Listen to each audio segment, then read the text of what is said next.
it's Miss Pritzel at Appleton West, and I am book talking a book that won a lot of awards. It was published in 2022, but the awards usually come out in like January, February, sometimes March. So it's called We Deserve Monuments, and the author is Jas Hammonds. This is her debut, meaning her first published novel. Okay.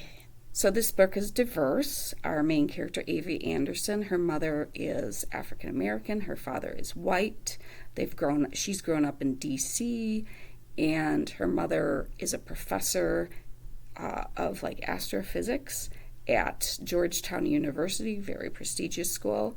Her father is a musician, jazz, I believe, and at the beginning of this book, they are moving back to the small town, Georgia, where Avery's mother is from, because Avery's grandmother, who she's never really known, she's met her once, but she's never really known this grandmother at all.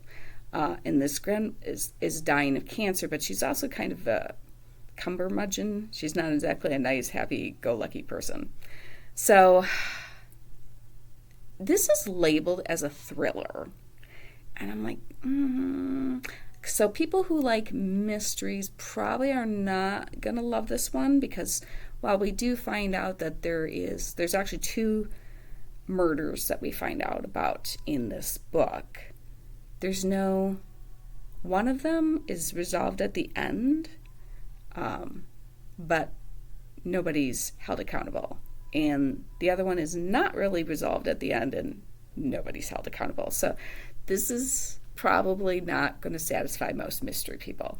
This is a book about a girl who's searching for herself. Like, she's had her life planned out, but she talks about how COVID has impacted. Like, COVID made things like, I got to do this, my grades, everything. I'm going to get into Georgetown. I'm going to be an astrophysicist like my mother. I'm going to, but moving to this small town, which she hates, has really kind of made her rethink a lot of things. And she's not quite sure what she's going to do.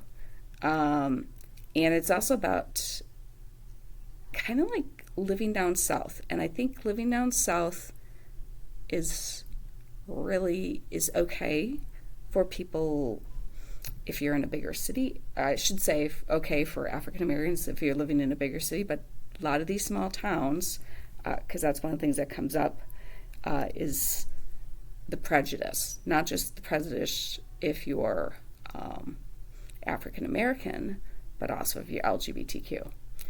And just the history. And like I said, she finds out what happened to her grandfather on this side, and that it happened in the 70s.